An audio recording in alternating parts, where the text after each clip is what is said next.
네, 오늘은 우리 사무엘하 두 번째 시간입니다. 오늘은 2장 1절부터 우리 7절까지 말씀을 먼저 펴놓으시기 바랍니다. 사무엘하 2장 1절부터 우리 7절까지 말씀. 여러분 지난주 말씀 기억나시죠? 스토리가 이어지기 때문에 조금 말씀을 드리자면 사울이 죽었다는 소식을 이제 다윗이 듣죠. 그렇죠? 어떤 아말렉 청년이 다윗을 찾아와요. 그래가지고 자기가 사울을 죽였다 그렇게 이야기를 하는데 그 이야기가 사실이에요? 거짓이에요? 거짓이었잖아요. 이 청년은 이제 다윗이 사울의 원수인 줄 알고 자기가 죽였다 그러면 뭔가 다윗에게 얻을 것이 있어서 그런 거짓말을 한 거예요. 그러나 다윗은 지혜로운 사람이기 때문에 속지 않습니다. 딱 봐도 알아요. 그래서 그걸 알고 이 청년을 죽입니다. 그리고 다윗이 그 슬픈 소식을 듣고 애가를 지어서 이제 부르고 이스라엘 백성들에게 그걸 가르치는 것을 보게 되어집니다. 기억나시죠? 얼추 기억나실 거예요. 자, 그 이후에 이제 어떤 일이 일어나는지 우리 한번 1절 말씀을 우리 한번 보겠습니다. 1절 시작. 그 후에 다윗이 여호와께 여쭈어 아뢰되 내가 유다 한 성읍으로 올라가리이까? 여호와께서 이르시되 올라가라. 다윗이 아뢰되 어디로 가리이까? 이르시되 헤브론으로 갈지니라. 다윗이 지금 어디에 있어요? 블레셋 땅인 시글락에 있어요. 여기 보세요. 지도를 보면 여기입니다. 여기서 지금 다윗이 사울을 피해서 도피하고 있었잖아요. 그래서 여기서 이제 여러 가지 일들이 일어났는데 아직도 여기 있는 겁니다. 근데 여기서 이제 사울이 죽었다는 소식을 듣는 거예요. 그래서 다윗이 지금 하나님 앞에 이제 하나님이 주시고자 하는 때가 된 거를 직감적으로 알겠죠. 왜냐하면 사울이 죽었으니까. 그래서 이제 하나님께 어떻게 해야 될까 그것을 묻고 있는 거예요. 하나님 이제 어떻게 할까요? 저 이스라엘 땅으로 다시 들어갈까요? 그랬더니 하나님이 그래 다윗아 이제 때가 됐다. 이제 들어가라. 어디로 갈까요? 헤브론으로 가라 그러셨어요. 헤브론은 여기입니다. 여기 유대 땅에 있는 아주 큰 성읍이에요. 헤브론. 그래서 여러분 여기 시글락에서 요 헤브론으로 이제 다윗이 움직이는 것을 보게 되어집니다. 자기를 따르는 모든 사람들을 다 데리고 이제 헤브론으로 간 거예요. 다윗이 블레셋에 망명을 왔을 때 하나님께 묻지 않고 왔다 그랬잖아요. 그래서 굉장히 고생을 많이 합니다. 자기 생각에는 이스라엘보다 여기가 안전할 것 같아서 왔는데 오히려 더 고생을 하고 죽을 뻔하고 그래요. 그렇죠? 하나님께 묻지 않고 자기 생각대로 움직였잖아요. 그런데 이번에는 이제 정신을 차리고 그런 경험을 많이 해서 그런지 하나님께 다시 묻는 거예요. 하나님 어떻게 할까요? 어디로 갈까요? 다시 이제 영적인 그런 영적인 것들을 회복한 다윗의 모습을 보게 되어지죠. 여러분도 고생하기 싫으면 하나님께 이제 물으면서 가야 됩니다. 우리가 이런 걸 보면서 그래 하나님이 말씀을 하시든 안 하시든 하나님 앞에 끊임없이 물으며 가는 것이 지혜로운 삶을 사는 방법이에요. 다윗이 그걸 이 시글락에 와서 깊이 깨닫고는 그러니까 이번 주 말씀처럼 고난이 와야지만 이런 것들을 또 깨달을 수 있어요. 아차차 내가 하나님께 묻지 않고 행했더니 이렇게 고난의 연속이구나. 그러면 안 되겠다 싶어서 다윗이 또 이렇게 하나님 앞에 물으며 가는 것을 보게 되어집니다. 자, 어쨌든 다윗이 이렇게 헤브론으로 왔습니다. 그러자 순탄한 길이 열려요. 한번 봅시다. 자, 4절 말씀 한번 읽어볼게요. 시작. 유다 사람들이 와서 거기서 다윗에게 기름을 부어 유다 족속의 왕으로 삼았더라. 거기까지요. 유다 사람들이 다윗을 찾아와요. 다윗이 이제 헤브론으로 왔다는 소식을 듣고 그래서 유다 사람들이 찾아와가지고 당신이 우리의 왕이 되어주시오 그러면서 유다의 왕으로 기름을 붓습니다. 그러니까 여러분 보세요. 다윗이 지금 한 15년가량을 거의 10년 이상을 막 도망 다녔거든요. 자기가 왕이 되려고 만약에 뭐 여러 가지 음모를 꾸미고 몸부림을 쳤다면 이렇게 왕이 될 수 있었을까? 아니에요. 더 일이 꼬이고 오히려 하나님 앞에 죄를 짓거나 뭐 아니면 다른 생각대로 움직여졌을 거예요. 그런데 다윗이 하나님의 때를 기다렸다가 이렇게 하나님의 또 감동을 따라 헤브론으로 움직였더니 순탄하게 사람들이 오히려 찾아와 가지고 다윗에게 왕이 되어 달라고 부탁하는 것을 보게 되어집니다. 여러분, 그래서 지난주에 하나님의 때에 대한 이야기를 나누었잖아요. 여러분, 하나님의 때가 되면 모든 게 순탄해져요. 그리고 아름답게 하나하나 모든 것이 순리적으로 이루어져 가는 것을 보게 되어집니다. 그래서 하나님의 때가 되기까지 기다리는 게 너무너무 중요하다 그랬잖아요. 보세요, 얼마나 아름답습니까? 다윗이 사울을 죽이지 않고, 하나님 앞에 어떤 죄나 범죄를 하지 않고 하나님이 약속하신 그 말씀이 이루어지는 것을 보세요. 하나님의 때가 되면 이렇게 아름답게 모든 게 순탄하게 진행이 되어지는 거예요. 자, 이렇게 왕이 되고 나서 어떤 일이 또 일어나는지 우리 한번 볼게요. 4절 후반절부터 우리 7절까지 말씀을 한번 읽어보겠습니다. 자, 우리 한번, 제가 한 절 읽고 여러분이 한 절 읽고 제가 4절 후반절 읽을게요. 어떤 사람이 다윗에게 말하여 이르되 사울을 장사한 사람은 길앗 야베스 사람들이니이다 하매, 다윗이 길앗 야베스 사람들에게 전령들을 보내 그들에게 이르되 너희가 너희 주 사울에게 이처럼 은혜를 베풀어 그를 장사하였으니 여호와께 복을 받을지어다. 너희가 이 일을 하였으니 이제 여호와께서 은혜와 진리로 너희에게 베푸시기를 원하고 나도 이 선한 일을 너희에게 갚으리니 이제 너희는 손을 강하게 하고 담대히 할지어다. 너희 주 사울이 죽었고 또 유다 족속이 내게 기름을 부어 그들의 왕으로 삼았음이니라 하니라. 아멘. 다윗이 왕이 되자 어떤 사람이 다윗에게 이런 말을 해요. 왕이시여, 저 길앗 야베스 사람들 있지 않습니까? 그 사람들이 목숨을 걸고 가서 사울의 시체를 가져다가 장례를 치러 주었습니다. 정성껏 말이죠. 그러자 다윗이 깜짝 놀래요. 그리고는 길앗 야베스 사람들이 그런 선행을 했냐 그러면서 그 사람들에게 이제 전령을 보냅니다. 신하를 보내요. 자, 우리 길앗 야베스 기억나시죠? 여기 벳산에 사울의 시체가 있었는데 여기 바로 옆 동네입니다. 길앗 야베스. 사울이 이 길앗 야베스 사람들을 도와줬기 때문에 그 은혜를 잊지 않고 여기 요단강을 건너와서 여기 있는 사울의 시체를 가져다가 다시 가져와서 장례를 잘 치러줬어요. 그래서 다윗은 그 소식을 듣고 이제 신하를 보내서 그들의 선행을 칭찬하고, 그리고 하나님이 너희에게 복을 주시길 원한다, 너희의 선행을 갚아주길 원한다 그러면서 축복하는 것을 우리가 보게 되어지는 것입니다. 여러분, 제가 이걸 보다가요 이런 생각을 했어요. 이 세상에 드러나지 않는 게 없구나, 진짜. 그렇죠? 이 길앗 야베스 사람들은 뭐 누가 알아주기 원해서 이걸 했겠어요? 그렇지 않아요. 밤에 몰래 가가지고 오히려 블레셋 사람들에게 들킬까 봐 조용히 가가지고 사울의 시체를 가져다가 장례를 치러줬는데 그 선행을 정말 모르는 사람이 없을 정도로 다 퍼지잖아요. 다윗의 귀에까지 그 소식이 들어와서 다윗이 축복을 하고 하나님의 복을 구해주는 것을 보게 되어집니다. 여러분, 선한 일이든 악한 일이든 반드시 드러나요. 때가 되면 다 드러납니다. 이걸 여러분 우리가 잊으면 안 돼요. 성경에 끊임없이 그 이야기를 하고 있어요.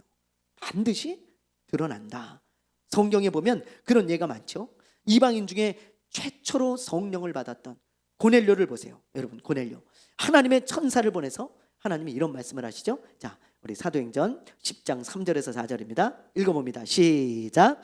하루는 제9시쯤 되어 환상 중에 밝히 보매 하나님의 사자가 들어와 이르되 고넬료야 하니, 고넬료가 주목하여 보고 두려워 이르되 주여 무슨 일이니까? 천사가 이르되 내 기도와 구제가 하나님 앞에 상달되어 기억하신 바가 되었으니. 여러분, 고넬료는요 기도와 구제를 많이 했던 사람인데 특히 구제를 많이 했어요. 그런데 이 구제를 할 때 누가 알아주기 위해서, 뭐 사진 찍기 위해서, 아니면 신문에 나기 위해서 했나요? 고넬료가? 아닙니다. 여러분, 은밀히 했다는 것을 우리가 알 수 있죠. 왜? 하나님이 지금 그러잖아요. 아무도 본 사람 없어도 하나님이 기억하신다, 그렇게 지금 말씀하고 있잖아요. 하나님이 너의 구제와 기도를 기억하고 있어. 그래서 천사를 보내셨다는 거예요. 아무도 모르게 구제하고 아무도 모르게 선한 일을 했는데 지금 하나님께서요 이 성경에 기록하셔가지고 2000년이 지난 지금까지 이 고넬료의 선행이 드러나게 하시는 거예요. 놀랍지 않습니까? 고넬료는 2000년 전에 정말 왼손이 한 걸 오른손이 모르게 했는데 온 천하에 다 알려져 가지고 2000년이 지난 지금까지 이 사건을 드러내고 계시잖아요. 여러분. 이처럼 모든 것은 다 드러나요. 선한 일이든 악한 일이든 말이죠. 언젠가 뉴스에서 이런 방송을 본 적이 있습니다. 언젠가 이 아이는 아닌데요. 어떤 아이가 자전거를 타고 가다가 갑자기 딱 멈추더니 길에 쓰러져 있는 쓰레기하고 재활용 박스를 막 한쪽에 다 쌓는 거예요. 왜 그랬냐면 이 아이가 자전거를 타고 가다 보니까 사람들이 그 쓰레기 때문에 불편해 갖고 길을 제대로 못 가는 거예요. 인도인데 사람들이 막 그 쓰레기를 타 넘어가다가 넘어질 뻔하고 그 다음에 막 옆으로 비껴가고 막 그 쓰레기 때문에 막 어쩔 줄 모르고 막 이러는 거예요. 근데 아무도 그 쓰레기를 치우질 않아요. 근데 어떤 초등학생 아이가 자전거를 타고 가다가 그 자전거를 딱 세우더니 그 쓰레기를 다 정리해가지고 한쪽으로 다 올리는 거예요. 그리고는 어떻게 하는 줄 아세요? 손을 탁탁탁 털고 후 됐네. 이제 그리고는 가는 거예요. 자전거를 타고. 아무도 모른다고 생각했을 거예요. 이 아이는. 근데 뭐가 보고 있었을까요? CCTV가 보고 있었어요. 그 CCTV에 고스란히 찍힌 거예요. 그게 뉴스에 나오더라고. 야, 제가 아침에 그 뉴스를 보는데요. 야, 이 아이가 이걸 보고 놀랬겠다 싶더라고. 놀랬겠다. 자기 이야기를 딱 보고 놀랬겠다 싶더라고. 아무도 모르게 했는데 CCTV가 다 보고 뉴스에까지 나와가지고 사람들에게 다 알려져. 그러면서 뉴스에서 훈훈한 소식이라고. 이 아이가 이런 선행을 했는데 참 따뜻한 그런 영상이라고. 그러면서 쭉 내보내는데 저도 마음이 흐뭇하더라고요. 야, 우리나라에 저런 아이가 있구나. 감사하다. 그런 생각이 들더라고요. 여러분, 이처럼 선한 일이든 악한 일이든 반드시 여러분 때가 되면 드러나요. 여러분이 아무도 모르게 선한 일을 할 때도 하나님이 다 보고 계시고 그리고 하나님은 그걸 다 드러내십니다. 그래서 선한 일을 한 사람에게는 영광과 칭찬이 있고 악한 일을 한 사람에게는 부끄러움과 수치가 있을 거예요. 반드시 드러나요. 만약에 이 세상에서 드러나지 않으면 하나님의 심판대, 그리스도의 심판대 앞에 섰을 때 주님께서 반드시 드러내어 주실 것입니다. 그러므로 여러분, 우리가 때를 얻든지 못 얻든지 간에 언제나 선을 행해야 돼요. 선을. 그게 중요해요. 그래서 선을 행하되 낙심을 하지 말라 그랬잖아요. 낙심하지 말고 여러분 때를 얻든지 못 얻든지 간에 그 선함이 언제나 드러나기 때문에 우리가 늘 선한 일에 힘써야 하는 것입니다. 아멘. 아멘. 길르앗 야베스 사람들처럼 늘 선한 일을 하며 살아가시길 바라요. 자, 여러분 다윗이 길르앗 야베스 사람들의 이런 선행을 칭찬하는 이런 훈훈한 일이 있고 나서 또 안타까운 사건이 일어나는 것을 우리가 보게 되어집니다. 자, 어떤 일이 일어나는지 한번 봅시다.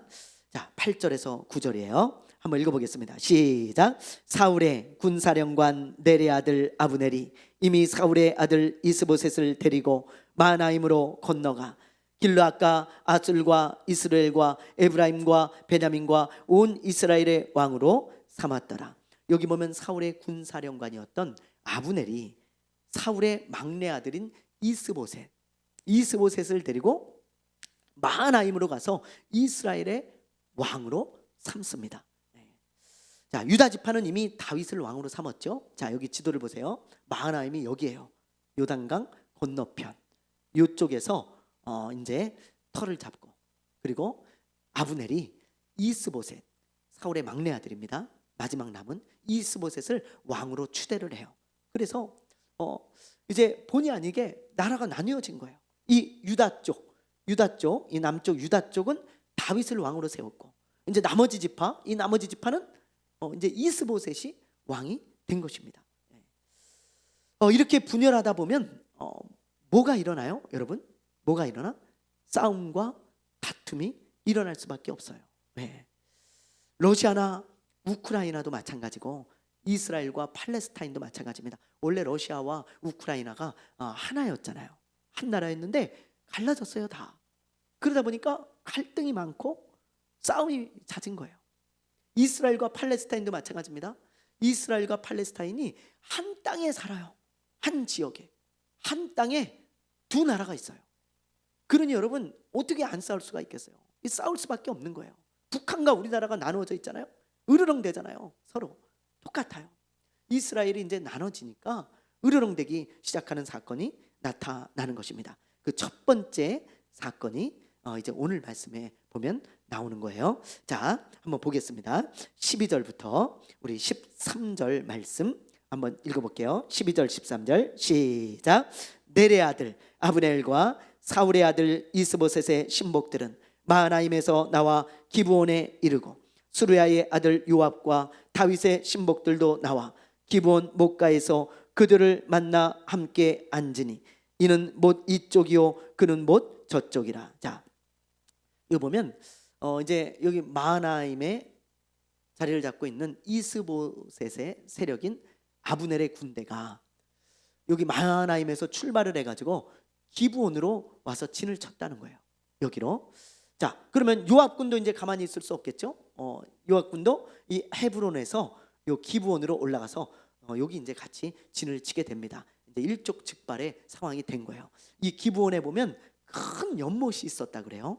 큰 연못. 그 연못을 기준으로 해서 이쪽과 저쪽으로 나눠져 가지고 이제 진을 치고 이제 싸움을 할 준비를 하고 있는 거죠. 왜 그렇다면 싸움이 일어났는가? 여러분, 왜 일어난 것 같아요? 성경에는 안 나와요. 왜 일어났는지는. 근데 학자들의 이야기를 들어보면 이렇습니다. 아까 기브온에 큰 연못이 있었다 그랬잖아요. 그렇죠? 예, 이 연못 주위에 이제 진을 치고 있는데 이스라엘 지형은 물이 귀해요. 그죠? 물이 귀해. 그러다 보니까 이 기브온에 있는 큰 연못을 차지하기 위해서 싸웠을 것이다. 학자들이 그렇게 보더라고요. 그렇게 충분히 가능성이 있고 일리가 있는 그런 이야기입니다. 그러나 정확한 건 모르죠. 성경이 안 나오니까. 어쨌든 이제 이렇게 이제 싸움이 시작이 되었어요. 그때 아브넬이 먼저 이런 제안을 해요. 자, 뭐라고 하는지 우리 14절 말씀 한번 볼게요. 시작. 아브넬이 요압에게 이르되 원하건대 청년들에게 일어나서 우리 앞에서 겨루게 하자. 요압이 이르되 일어나게 하자. 아멘. 아브넬이 뭐라고 합니까? 우리가 본격적으로 싸움을 시작하기 전에 먼저 청년들을 보내서 싸우게 하자는 거예요. 그래서 누가 이기나 한번 보자. 아마 우리가 이길걸? 그러면서 막 요압을 조롱합니다. 그러니까 뭐 요압이 가만히 있겠어요? 이게 자존심 싸움이 돼버리잖아요. 그렇죠? 두 장군이 자존심 싸움이 돼가지고 뭐? 너희가 이긴다고? 웃기지 마. 우리가 이길걸? 그래, 한번 해보자. 그래가지고요 그 제안을 받아들여요. 그래갖고 끔찍한 일이 일어나요. 자, 한번 봅시다. 15절 16절 자, 시작. 그들이 일어나 그 수대로 나아가니 베냐민과 사울의 아들 이스보셋의 편에 12명이요 다윗의 신복 중에 12명이라 각기 상대방의 머리를 잡고 칼로 상대방의 옆구리를 찌르매 일제히 쓰러진지라. 그러므로 그것을 헷갈 햇소림이라 일컬었으며 기브온에 있더라. 여러분 보세요. 자, 아브넬 편에서 12명, 요압 편에서 12명의 젊은 청년들이 나와요. 그래가지고 싸움을 시킵니다. 일부러. 그런데 어떻게 됩니까? 서로 칼로 찔러가지고 다 죽어요. 그래서 24명의 아까운 청년들이 무참하게 다 죽은 거예요. 여러분, 제가 이걸 보는데 야, 요압과 아브넬이 참 너무하다라는 생각이 들더라고요. 이 사람들이 공동체 의식이 있었다면 이런 짓을 했을까? 그러면서요, 야, 이 사람들이 진짜 이게 리더의 자격이 있나? 공동체의 리더로서의 자격이 있나? 그런 생각이 들어요. 왜냐하면 이 24명은 이들이 아끼는 부하고요. 그리고 이 공동체에서 소중한 사람들이잖아요. 그런데 웃으면서 그들이 싸우며 죽는 것을 보고 있습니다. 아브넬과 요압은요, 저 청년들이 싸우다가 죽든 말든 아무 상관이 없는 거예요. 나만 아니면 되는 거예요. 우리 가족만 아니면 되는 거예요. 남의 자녀들이거든요. 이 사람들은 다 그죠? 귀한 사람들인데 나만 아니면 되고 내 가족만 아니면 되는 거예요. 이런 생각을 가지고 있어. 이런 이기적인 생각을 가지면요, 그 공동체는 결국 무너지게 되는 것입니다. 이런 공동체가 어떻게 아름다운 공동체가 되고 건강한 공동체가 될 수 있겠어요? 여러분, 이기적인 그런 생각은 공동체를 무너뜨리는 작은 여우와 같아요. 여우. 나만 아니면 돼. 나만 안 죽으면 되지. 뭐 너희들 뭐 젊은 청년 죽든지 말든지 뭐 무슨 상관 있냐? 나만 안 죽으면 되지. 이런 이기적인 마음들, 그렇죠? 이런 이기적인 마음들이 공동체를 무너뜨리는 작은 여우라고요. 여우. 아가서에 보면 솔로몬 왕과 술람미 여인의 사랑 이야기가 나오잖아요. 그런데 술람미 여인이 무슨 이야기를 합니까? 사랑을 무너뜨리는 작은 여우를 잡으라고 말하죠. 여러분, 이 작은 여우 때문에 사랑이 깨어질 수 있으니까 이 작은 여우를 잡으라는 거예요. 교회 공동체도 마찬가지입니다. 교회 공동체에도 작은 여우가 돌아다니고 있어요. 그 작은 여우가 뭘까요? 이기적인 생각이에요. 우리가 여러분 교회 공동체를 우리가 이루고 신앙생활을 해가는데 이기적인 생각을 딱 가지고 내가 공동체 생활을 하면 그게 작은 여우가 되어서 우리 교회 공동체를 다 허물어뜨려요. 나만 안 힘들면 돼. 나만 손해 안 보면 돼. 나만 죽지 않으면 돼. 이런 생각을 가지고 우리가 공동체 생활을 하고 신앙생활을 한다면 우리 교회는 분명히 건강하거나 아름다운 공동체가 되지 못할 거예요. 여러분, 건강하고 아름다운 교회가 되려면 공동체적인 생각으로 우리가 무장돼야 됩니다. 함께 죽고 함께 사는 거예요. 그런 마음을 가져야 교회가 살 수 있는 거예요. 여러분, 지난주 금요 기도회 때 갈라디아서 6장 2절 말씀을 제가 말씀을 드렸잖아요. 자, 우리 한번 읽어볼까요? 너희가 짐을 서로 지라 그리하여 그리스도의 법을 성취하라. 이 말씀도 오늘 이 말씀과 일맥상통하는 말씀이죠. 공동체적인 의식을 가지라는 거예요. 왜? 공동체적인 짐이 교회지요. 여러분, 어느 한 사람의 짐이 교회가 아니잖아요. 교회의 짐을 서로 지라는 거예요. 나만 아니면 돼. 나만 안 힘들면 돼. 이러면 교회 공동체가 무너지기 때문에 사도 바울은 성령으로 감동돼서 공동체적인 생각을 해라는 거예요. 이기적인 생각을 하지 말고. 그래야 너희 공동체가 살아날 수 있고 아름답다는 것입니다. 너무너무 중요한 말이에요. 그래서 제가 오늘 여러분들과 함께 공동체에 대한 말씀을 오늘 나누고 마치려고 그래요. 공동체적인 거. 요즘 말씀이 자꾸 그런 쪽으로 나오네요. 우리 교회를 하나님이 사랑하셔서 이런 말씀들을 주는 거 아니겠어요? 또 한국교회를 사랑하셔서 이런 메시지들을 주의 종들을 통해서 주시는 거 아니겠어요? 여러분, 우리 이기적인 생각을 버려야 됩니다. 이기적인 생각. 그래야 교회가 살아요. 내가 죽어야 교회가 사는 거예요. 내가 이기적인 생각을 가지고 살아나기 시작하면 교회가 죽어요. 꼭 명심하세요. 북한의 수장인 김정은을 보세요. 여러분, 김정은. 현재 러시아의 북한군이 몇천 명이 지금 파견이 됐잖아요. 그렇죠? 네. 조만간 몇만 명을 파병한다는 소식이 있습니다. 몇만 명. 여러분, 이게 제정신이에요? 제정신? 북한에서 파병한 군인들 여러분 10대 후반에서 20대 초중반입니다. 그런데 이런 젊은 아이들을 총알바지로 지금 내보내고 있어요. 우크라이나를 넘어가 가지고 최전선에서 싸우게 한다는 거예요. 이건 총알바지예요. 그냥 죽으러 가는 겁니다. 죽으러. 이미 오늘 제가 뉴스를 보니까 외신들이 지금 계속 타전하고 있는 게 뭐냐면 지금 이미 북한군 한 개 부대가 전멸을 당했다는 소식이 계속 들어오고 있어요. 이건 누가 봐도 총알 부대예요. 총알바지고요. 당연히 뒤에서 딜이 있었겠죠. 푸틴이 김정은에게 뭔가 준다 했겠죠. 그게 뭔지는 몰라요. 돈인지 핵무기 기술인지 아니면 먹을 건지 자원인지 뭔지 모릅니다. 그런데 어쨌든 뭔가 많이 줄 거예요. 딜이 있었어요. 그러니까 북한군을 지금 파병하고 지금 만여 명을 더 파견한다는 거예요. 김정은이. 여러분, 제정신이 아니에요. 만약에 김정은이 공동체 의식이 있는 사람이라면 절대 이렇게 안 하죠. 공동체를 귀하게 여기고 자기 나라 사람들을 정말 귀하고 소중하게 여기는 그런 공동체 정신이 있는 사람이라면 절대 총알바지로 못 내보냅니다. 어떻게 내보냅니까? 죽으라고 내보내요? 예? 돈 받고 죽으라고 내보내냐고요? 절대 그럴 수 없어요. 김정은이 눈 하나 깜짝하지 않고 그냥 보내는 것은 나만 안 죽으면 되지.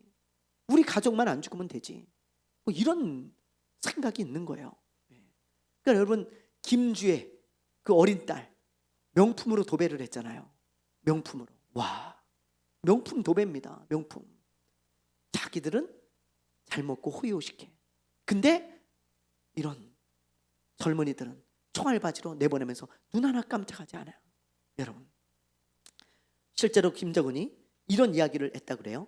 공산당에 충성하는 500만 명만 있으면 된다. 그렇게 얘기를 했다 그래요. 북한의 인구가 2천만입니다. 나머지 1,500만은 죽어도 된다는 거예요. 여러분, 너무 무서운 생각 아닙니까?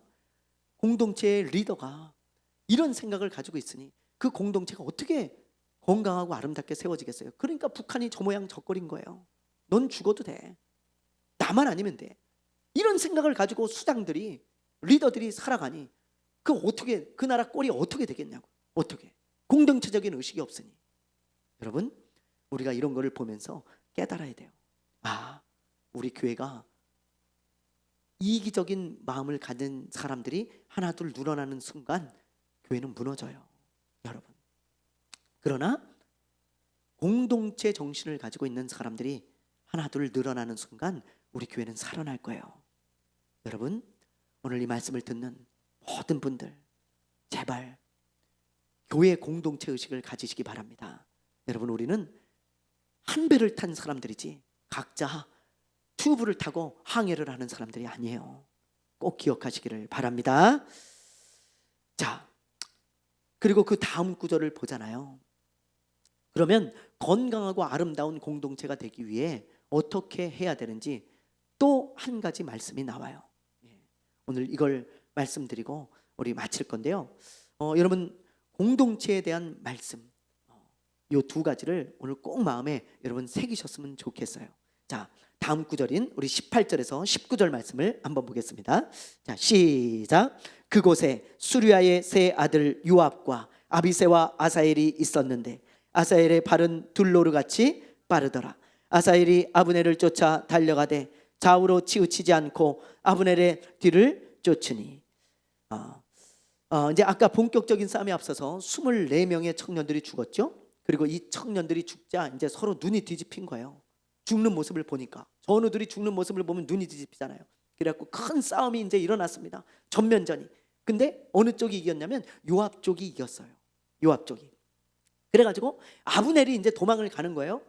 그런데 누가 아브넬을 쫓아가냐? 요압의 동생인 아사엘이 쫓아가요. 이 사람이 달리기가 굉장히 빠르다고, 지금 노루처럼 빠르다고 기록돼 있죠. 그러니까 달리기를 굉장히 잘했나 봐요. 아마 우사인 볼트처럼 그렇게 빨랐나 봐요. 빠른 다리를 가지고 이 아브넬을 쫓아갑니다. 적의 수장을 잡으면 가장 큰 공로자가 되거든요. 아마 거기에 정신이 팔렸던 것 같아요. 그래서 아브넬을 막 쫓아가는데 아브넬이 보니까 자기를 계속 쫓아오는 한 사람이 있는데 요압의 동생이거든요. 아사엘. 그래서 아브넬이 이런 말을 해요. 뒤를 돌아서. 아브넬아, 너는 나의 적수가 되지 못한다.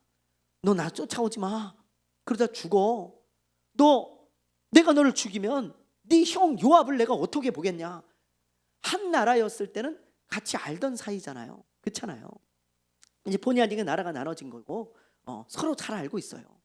근데 이 아브넬이 내가 너를 죽이면 네 형 요압을 어떻게 보겠냐. 그러니 제발 나를 쫓아오지 마라. 그럼 내가 너를 죽일 수밖에 없다. 그렇게 이야기를 하죠. 근데 아사엘이 이 아브넬의 이야기를 들었을까요? 들었을까요? 안 들어요. 이미 어떤 것에 딱 꽂히면 사람은 잘 안 들립니다. 그렇죠? 이 아사엘이 듣질 않아요. 근데 진짜 아브넬의 말대로 적수가 안 돼요. 이 아브넬은 전쟁을 하면서 잔뼈가 굵은 사람이고 이 아사엘은 그렇지가 않아요. 아직은. 그러니까 적수가 안 돼. 자, 죽습니다. 볼까요? 우리 23절 말씀 한번 볼게요. 시작. 그가 물러가기를 거절하매 아브넬이 창 뒤끝으로 그의 배를 찌르니 창이 그의 등을 꿰뚫고 나간지라. 곧 그곳에 엎드려져서 죽음에 아사엘이 엎드려져 죽은 곳에 이르는 자마다 머물러 섰더라. 보세요. 자, 아사엘이 창에 찔려서 비참하게 여러분 죽죠. 그렇죠?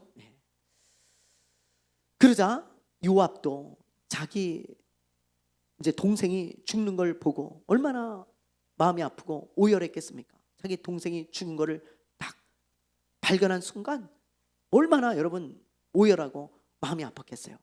그때 요압이 휴전을 제안해요. 휴전. 요압에게 우리 그러지 말고 이제 이쯤에서 휴전하자. 야, 우리 계속 싸우면 우리 이러다 다 죽는다. 네 동생도 죽었잖아. 우리 이러다 다 죽어. 그러니 제발 여기서 이제 우리 그만 이번에는 전쟁 끝내자. 그러자 요압이 그걸 받아들입니다. 요압이 그래, 이쯤에서 끝내자. 자기 동생이 죽었으니까 이제 싸울 겨를이 없는 거예요. 정신도 없고. 그래, 여기서 이제 우리 그만하자. 그러면서 그 휴전을 받아들여요. 그래서 이제 전쟁이 끝나게 되어지는데, 그런데 안타까운 것은 이미 많은 사람들이 죽었다는 거예요. 자, 우리 한번 볼게요. 30절에서 31절, 30절 31절 한번 읽어봅니다. 시작.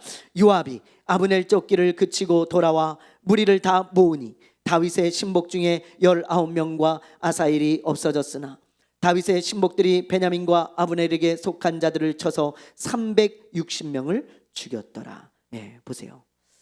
여러분, 요압 쪽의 피해가 어떻게 됩니까? 병사 19에 아사엘 장군이 죽었어요. 그렇죠? 요압의 동생. 아브넬의 피해는 어떻게 됩니까? 무려 360명이 죽었습니다.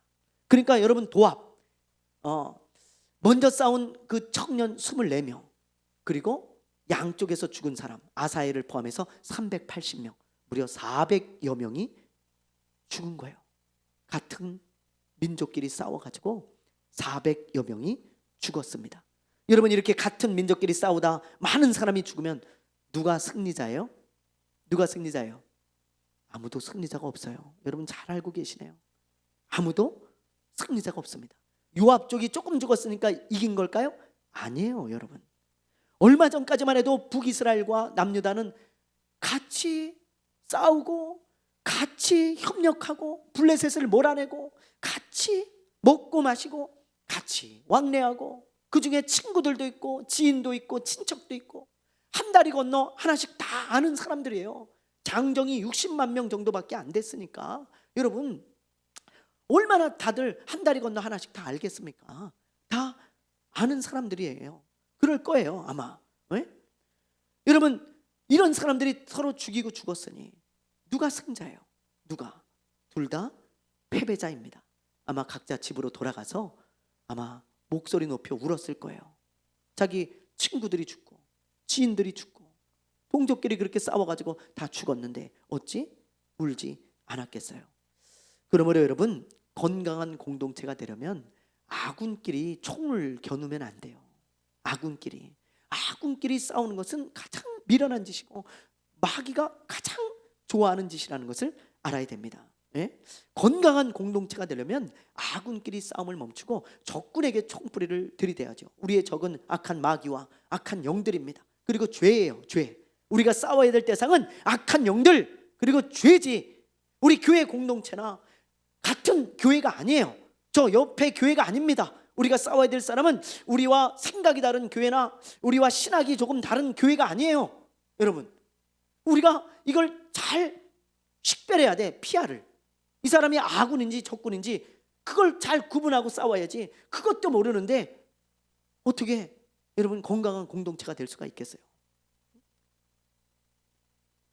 여러분, 우리나라도 이런 어리석은 싸움을 한 적이 있죠. 6.25 전쟁을 보세요. 6.25 전쟁. 북한의 김일성이 저 러시아의 사주를 받아가지고 대한민국을 공산화시키겠다고 쳐들어 내려왔어요. 1950년 6월 25일 새벽에. 예. 그래서 같은 민족끼리 총을 겨누고 죽었습니다. 그래서 여러분, 누가 승리했어요? 얻은 게 뭐예요? 아무것도 없어요. 둘 다 패배자고요. 서로 상처만 남고 피해만 남았습니다. 아무것도 유익이 없어요. 남은 게 없습니다. 예. 여러분, 그때 남은 거라고는 분단된 국가, 죽은 많은 사람들, 그리고 폐허가 된 나라, 그런 것들만 남았지 아무것도 없었어요. 그래서 6.25가 나고 나서 전 세계 사람들이 다 뭐라 그랬냐면, 외신들이 대한민국 이제 망했다, 저 나라는 이제 일어날 가망성이 없다 그랬어요. 왜? 너무너무 피해가 커서. 어느 정도 피해가 컸냐? 잘 안 보이실 텐데 여러분, 자, 죽은 사람이 17만 8천 명이나 돼요.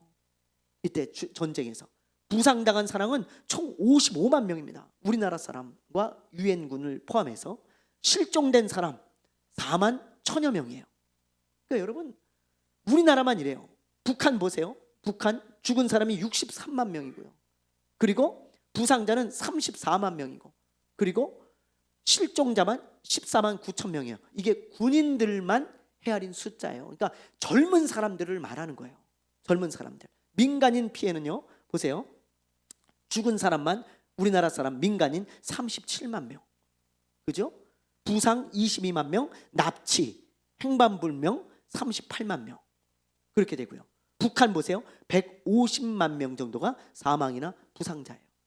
자, 그리고 피난민이 240만 명이 발생을 했고, 미망인, 남편이 없는 여자 20만 명, 고아가 10만여 명이 발생을 했습니다. 그래서 우리나라를 이렇게 외신들이 봤을 때 저 나라는 이제 가망이 없는 게, 젊은 사람들이 일단 많이 죽었잖아요. 일할 사람이 없어요. 그렇죠? 그리고 미망인과 고아들이 엄청 늘어나니까 이제 사회적인 큰 문제가 되는 거예요. 그러니까 이 나라가 회복되는 게 거의 불가능하다고 본 거고요. 자, 보세요. 그리고 경제적인 거 보세요. 공업이 우리나라가 42%가 파기가 됐습니다. 그러니까 공장, 뭐 회사 이런 게 거의 절반 가까이 다 파기가 된 거고, 농업 보세요. 농업 27%가, 농지 같은 게, 농업 시설이 다 파기가 됐고, 북한은 더 심각해요. 북한은 공업 시설이 60%가 파기가 돼서, 그리고 농업 시설은 78%가 파기가 됐습니다. 나라가 완전히 쑥대밭이 된 거예요. 여러분, 같은 민족끼리 싸워가지고. 그리고 자, 경제적인 상황을 보세요. 이게 GNI 수치거든요. 국민 1인당 총 이제 달러, 생산 달러 수입니다. 근데 보세요, 여러분. 1952년에 거의 바닥이에요. 바닥. 거지입니다. 거지. 그러니까 우리나라 6.25 때 사님 보세요. 다 거지들가, 진짜 전부 거지들가. 양동이 하나 들고 미군 쫓아다니고, 애 하나 없고, 어린애를 업고, 뭐 쓰레기통 뒤지고, 전부 이런 사진이, 전부 옷 뜯어진 거 막. 지금 보면 거지도 그런 상거지가 없어요. 우리나라 사람들 그냥 일반인들 찍어놓은 건데, 그렇죠? 이때 보세요. 국민 총생산 바닥이에요. 바닥. 그냥 거지예요. 거지 수준. 그런데 북한은 보세요. 아직도 이게 회복이 안 되죠? 여기 보세요. 거의 회복이 안 돼. 지금도 거지야. 지금도. 그 나라는 산거지입니다. 진짜. 근데 우리나라는 보세요. 쭉 올라가서. 이게 왜 그래요? 외국 원조 때문에 그래요. 미국이 가장 많이 원조했고, 그 다음에 외국에서 우리나라를 원조를 무지하게 많이 했어요. 퍼부었어요. 하나님의 은혜입니다. 어떻게 외국에서 우리나라를 그렇게 퍼붓겠어요? 여러분, 거지 하나가 있어요. 그 사람 전폭적으로 막 돈을 밀어주고, 막 옷도 사주고 먹여주고 막 그렇게 한 거예요. 그래가지고 우리나라가 이렇게 조금씩 일어나더니, 이렇게 지금은 경제 대국이 돼가지고 3만 불이 넘어요. 선진국이에요. 경제적인 모습만 본다면. 외국 나가보면 아실 거예요. 우리나라처럼 잘 사는 나라 많이 없습니다.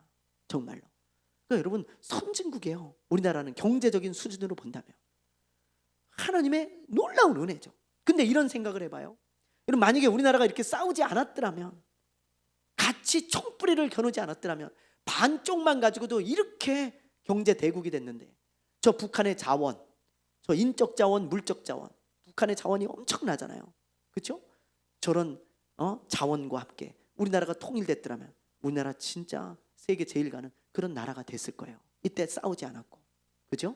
그런데 둘이 피 터지게 아군끼리, 같은 민족끼리 싸우는 바람에 나라가 둘 다 이 모양 이 꼴이 되었습니다. 다행히 우리나라는 하나님의 은혜로 이렇게 성장했지만 말이죠. 여러분, 이처럼 나라도 마찬가지고, 교회도 마찬가지고, 가정도 마찬가지입니다. 피하 식별을 잘 하세요. 건강한 공동체가 되려면 피하 식별을 잘해야 돼. 누가 아군인지. 우리 교회 가족들은 전부 아군이에요. 나하고 달라도, 나하고 조금 맞지 않아도, 나하고 뭔가 조금 갈등이 있어도 아군이라고요. 총뿌리를 겨누면 안 돼. 교회도 마찬가지예요. 옆에 교회는 적이 아닙니다. 자꾸 옆에 교회를 적으로 생각하면 안 돼요. 여러분 잘 돼야 돼요. 우리 아군이에요. 천국에서 다 만날 거고 우리 아버지의 집이에요. 다. 그러니까 여러분 교회끼리 총뿌리를 거누면 안 되겠죠. 뭐든지 마찬가지입니다. 아군을 잘 구분해서 우리가 적군에게만 총을 겨눠야 건강한 공동체가 될 수 있는 거예요. 사랑하는 여러분, 오늘 이 말씀을 듣는 모든 성도들 꼭 명심하세요. 두 가지, 우리 교회가 또 교회가 건강한 공동체가 되려면 첫째, 이기적인 생각하지 말고 공동체적인 생각을 가져야 되고요. 또 아군에게 총뿌리를 겨누면 안 돼요. 꼭 그 두 가지를 기억하며 오늘 이 시간에 잠시 기도하는 시간을 갖겠습니다.